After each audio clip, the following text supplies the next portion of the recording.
நான் ஒரு உண்மையை சொல்லட்டுமா ஐயா? இயேசு பிறந்ததுனால மட்டும் நமக்கு சந்தோஷம் இல்லையா, அவர் மரிச்சு மறுபடியும் உயிர் தந்தாரு பாருங்க, அதுதான்யா நமக்கு சந்தோஷம். ஐயா, கேரல் ரவுண்டுன்னு போறாங்க. கேரல் ரவுண்ட் எதுக்குயா போனோம்? ஆண்டவரை பத்தி தெரியாத மக்களுக்கு சுவிசேஷத்தை அறிவிக்க போனோம். ஆனா நம்ம என்ன பண்றோம்?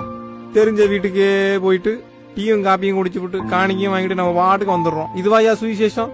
இதுவாயா கேரல் ரவுண்டு?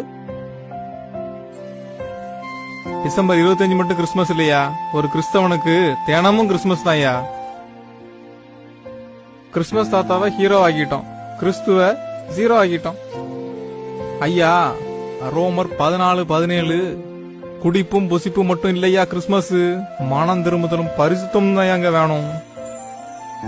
கிறிஸ்து பிறந்தாருங்கிற நற்செய்தியை விட நம்ம பாவங்களுக்காக மரித்து உயிர் தந்தாரு பாருங்க, அதுதான் நற்செய்தி. கிறிஸ்து பிறப்பு இனி நடக்க போறது இல்ல, ஆனா அதுக்கு நீங்க எவ்வளவு ஆயத்தப்படுறீங்க. ஆனா ஒரு நாள் அவர் தூதர்களோட வாரேன்னு சொல்லியிருக்காரு, அது உண்மையா